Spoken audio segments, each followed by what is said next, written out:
No Senhor e Salvador Jesus, saudamos a você que nos acompanha neste momento, quando pela graça e bênção de Deus iniciamos o nosso estudo de hoje, o estudo de número 18, sob o tema Lidando com a Dor. Que Deus Pai, Filho e Espírito Santo nos acompanhe com sua graça e bênção, enquanto meditamos hoje nas palavras do apóstolo Paulo em 2 Coríntios capítulo 5, versículos 1 a 10, texto que vamos fazer a leitura neste momento. 2 Coríntios 5, 1 a 10, sob o título Ausentes do corpo e presentes com o Senhor. Sabemos que se a nossa casa terrestre deste tabernáculo se desfizer, temos da parte de Deus um edifício, uma casa não feita por mãos, terrena nos céus. E, por isso, neste tabernáculo, gememos aspirando por sermos revestidos da nossa habitação celestial. Se, todavia, formos encontrados vestidos e não nus. Pois, na verdade, os que estamos neste tabernáculo gememos angustiados, não por querermos ser despidos, mas revestidos, para que o mortal seja absorvido pela vida. Ora, foi o próprio Deus quem nos preparou para isto, outorgando-nos o penhor do Espírito. Temos, portanto, sempre bom ânimo, sabendo que, enquanto no corpo, estamos ausentes do Senhor, visto que andamos por fé e não pelo que vemos. Entretanto, estamos em plena confiança, preferindo deixar o corpo e habitar com o Senhor. É por isso que também nos esforçamos, quer presentes, quer ausentes, para lhe sermos agradáveis. Porque importa que todos nós compareçamos perante o tribunal de Cristo, para que cada um receba segundo o bem ou o mal que tiver feito por meio do corpo. Que Deus nos abençoe em nosso meditar neste dia, como já dissemos, sob o tema Lidando com a Dor. A dor é este sentimento incômodo presente na vida e na história de toda a humanidade, desde o nascimento até o findar de nossa lida terrena. Uns em maior escala, outros em menor escala, mas todo ser humano tem alguma experiência com a dor. A dor, ela tem uma infinidade de causas ou motivos. Não vamos mencioná-los agora, pois ocuparia muito tempo. Vamos então conversar sobre como lidar com o sentimento de dor. E novamente, a individualidade de cada pessoa vai fazer a diferença. Para alguns, um corte num dedo, por exemplo, é uma dor muito intensa, se tornando quase insuportável para ela. Já para outra pessoa, foi apenas um cortezinho. E ela até vai dizer, nem doeu. Certamente alguém já lhe perguntou, tudo bem? O que respondemos? Alguém respondeu da seguinte forma, tudo é muita coisa, não acha? É uma maneira bem divertida de nos fazer pensar. Perguntamos para as pessoas, tudo bem? O fazemos apenas por educação. E espera-se que a pessoa, bem educada, responda ou minta para nós que está tudo bem. Afinal de contas, quem está disposto a ouvir lamentos e reclamações de outras pessoas? Um ditado entre os mais antigos dizia assim, minha unha encravada dói mais do que o câncer do vizinho. Numa clara alusão ao fato de que os problemas dos outros, por maiores que eles sejam, eles não doem em mim, doem neles. e os meus problemas, por mais insignificantes que eles sejam, bem, estes sim, estes doem em mim, na minha pele. E pode acontecer que pequenas dificuldades do dia a dia vão se acumulando e podem tornar-se um fardo insuportável, trazendo dor, desalento e desesperança. Alguém já lembrou que 10% do nosso sofrimento ou da nossa dor decorre das circunstâncias em si, do fato ou da situação. Já os outros 90% decorrem da maneira como as encaramos. E então, o jeito de lidar com a dor é que faz ela ser mais ou menos intensa. Quais são os tipos de dor? Eu vou mencionar apenas 3.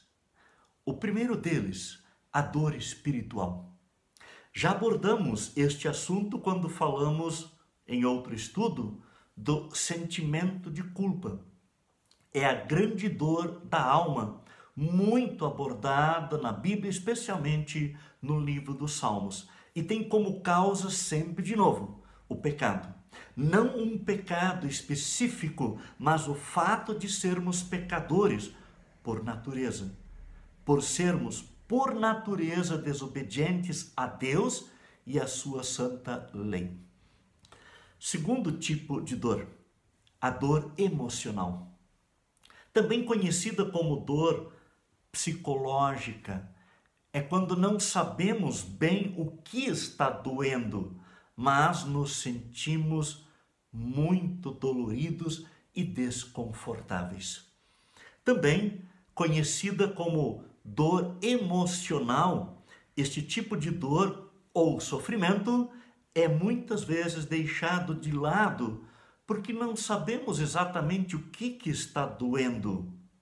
Também não sabemos que é preciso fazer um check-up do nosso corpo ou da nossa mente, da nossa saúde psicológica ou mental. Nem sempre sabemos a quem recorrer nestas horas, nem por onde começar. E é normal que, em algum ponto da vida, nos deparamos com sentimentos de tristeza, ansiedade, rejeição e depressão que se caracterizam como dor emocional. E o terceiro tipo de dor, a dor física, a mais comum.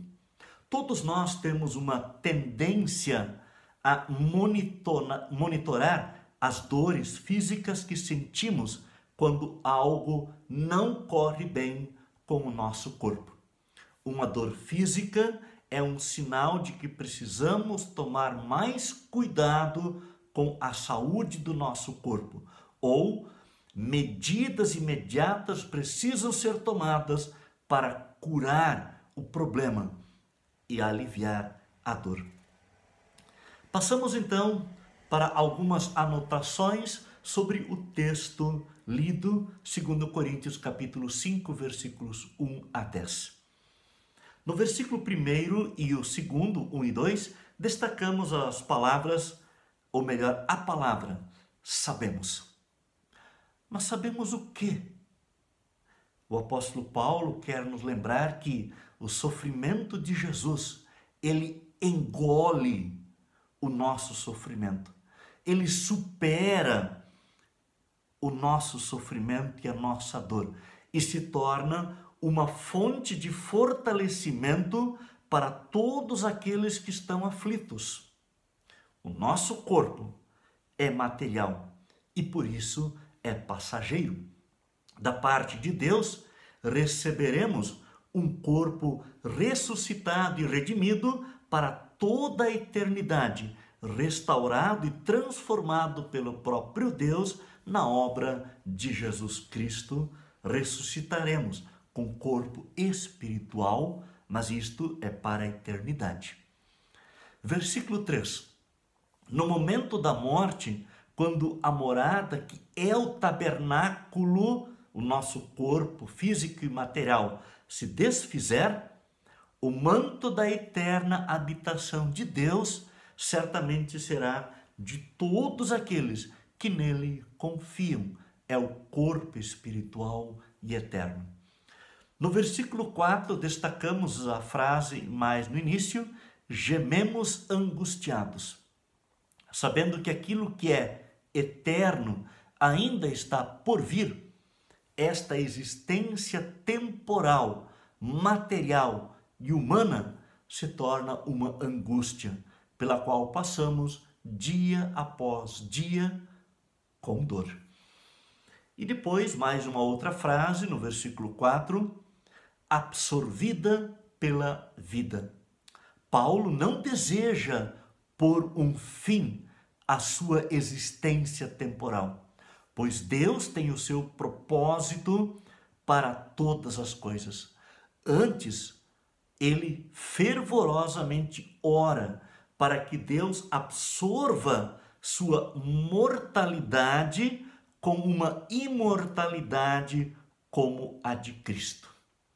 Devemos então, por isso mesmo, depois de ter sido chamados à fé, adornar a nossa vida com obras de justiça, de maneira que o Espírito de Deus repouse sobre nós, pois esta é a nossa veste espiritual já aqui, veste que receberemos para as núpcias ou para a eternidade. No versículo 5, destacamos a palavra penhor. Um pagamento adiantado ou uma garantia que assegura que o pagamento completo certamente será efetuado. E no versículo 6, ausentes do Senhor. Cristo está sempre presente com o seu povo. Paulo se refere ao estar ausente, distante da eterna realidade do novo céu e da nova terra com o Senhor para sempre. Versículo 7, destacamos a frase: andamos por fé e não pelo que vemos. Nós confiamos nas promessas de Deus, não naquilo que vemos com os nossos olhos humanos, olhos que são fracos e falhos. Por isso, se a pessoa se afasta da palavra de Deus, a fé vai vacilar e o amor vai esfriar. Pois se a pessoa cair da fé, ela também vai cair do amor, pois ele não pode amar aquilo em que não acredita. Versículo 8, habitar com o Senhor. A morte física que causa dor por causa da separação das pessoas queridas, a morte física separa o corpo humano e material do espírito ou da alma, mas não separa do Senhor Jesus. Versículo 9, lhe seremos agradáveis. Diante da grande misericórdia de Deus por nós, o objetivo desta vida terrena é viver para honrar a Deus.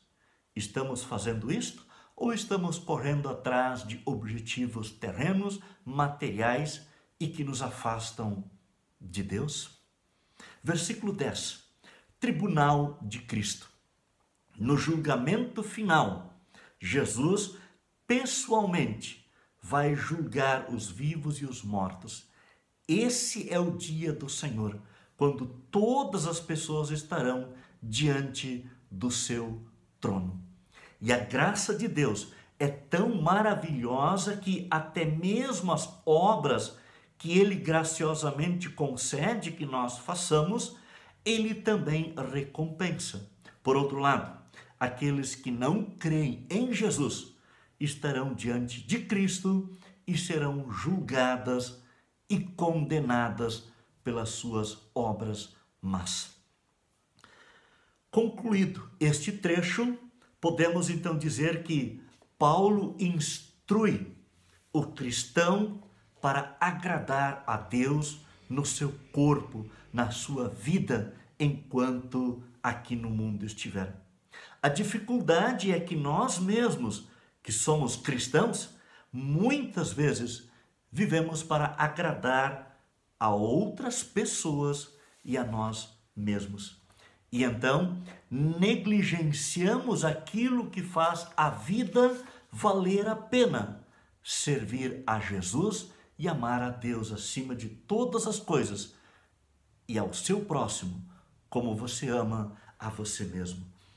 Paulo nos chama então a reorganizar as nossas prioridades e assim evitar a dor no presente e no futuro, tanto a dor física, emocional, como a espiritual. Como então evitar a dor para não precisarmos lidar com a dor? Primeiro, confiar em Jesus e praticar a orientação de sua palavra. Segunda dica, crer no perdão que ele graciosamente conquistou para nós com a sua morte na cruz. Viver e praticar este perdão para com os outros e também para consigo mesmo. Terceira dica, celebrar a vida e não os problemas que surgem ocasionalmente e às vezes até que diariamente, mas celebrar a vida. Quarta dica, viver na confiança de que Jesus está conosco. É a sua promessa, pode confiar. Quinta dica, encarar as situações que causam dor como uma parte pequena da vida. E estas situações não são a vida. A nossa vida é Jesus e nele vivemos por fé, já agora e para toda a eternidade. Sexta dica, seja autêntico e sincero na abordagem das situações da vida. Não valorize demais as coisas pequenas e nem de menos o que é importante. Sétima dica, compreenda e encare com fé toda e qualquer situação que se apresente em sua vida. Lembre que o apóstolo Paulo disse: sabemos. Você sabe mesmo? Mas sabe o quê? Precisamos estudar e aprender sempre mais do amor de Deus por nós em Jesus, o nosso Salvador. A nossa cultura tem como valores mais o culto à juventude, a ênfase ao consumismo e o apego aos bens materiais. Dentro deste enfoque, a morte é vista pelo homem como algo não desejado, uma vez que vem inviabilizar a perpetuação destes elementos. E então, diante da perda, da morte ou perda qualquer, nós sofremos, sentimos dor. Quando Jesus voltar para o juízo final, ele vai inaugurar em definitivo o reino de Deus. E neste reino de Deus, ou o novo céu e a nova terra, não haverá mais maldade, egoísmo, ódio, inveja, nem mesmo guerra e mortes. Morte, doenças, caduquice, estresse, depressão, nunca mais. O trabalho já não será mais penoso, mas motivo de alegria e satisfação. Paz já não será algo a negociar, mas o jeito normal de viver. Não será necessário incentivar a solidariedade, nem lutar por justiça. É que o amor genuíno e verdadeiro será a regra. Referindo-se à vida cristã de hoje, bem como à vida futura na eternidade ou no céu, a Bíblia afirma: olho nenhum viu, ouvido nenhum ouviu, mente nenhuma imaginou o que Deus preparou para aqueles que o amam. 1 Coríntios 2, versículo 9. Quanto o seu coração arde em expectativa pelo cumprimento dessa promessa? De uma coisa eu tenho certeza: eu vou reagir de acordo com o que mantém o foco de minha atenção. Por isso, se eu tiver o foco nas circunstâncias, naquilo que acontece ou deixa de acontecer à minha volta, o meu humor vai ser flutuante e a tendência é de eu ficar cada vez mais triste. Tudo vai me incomodar, tudo vai doer. Mas, como eu creio em Jesus, e você também crê em Jesus e em suas promessas, posso aguardar com ardente expectativa e vou manter meus olhos, o meu foco na realidade futura. Sem, no entanto, esquecer ou ignorar o tempo presente, a realidade do dia a dia que vivo hoje. Mas a expectativa que motiva a encarar o presente com mais leveza, alegria, otimismo e coragem. Desta maneira, vou sofrer apenas os 10% relativos às circunstâncias reais que fazem parte da vida aqui neste mundo imperfeito, mas me alegrarei antecipadamente pela experiência do reino de Deus que Cristo já me trouxe com sua vinda ao mundo. A promessa de Jesus poderá até tardar. E às vezes, para quem está em meio à dor, parece tardar quase uma eternidade. Mas, como ele mesmo disse, ele não falhará. Lide com suas dores diárias em Jesus desta forma. Que Deus te abençoe ricamente e até o nosso próximo encontro. Fiquem com Deus.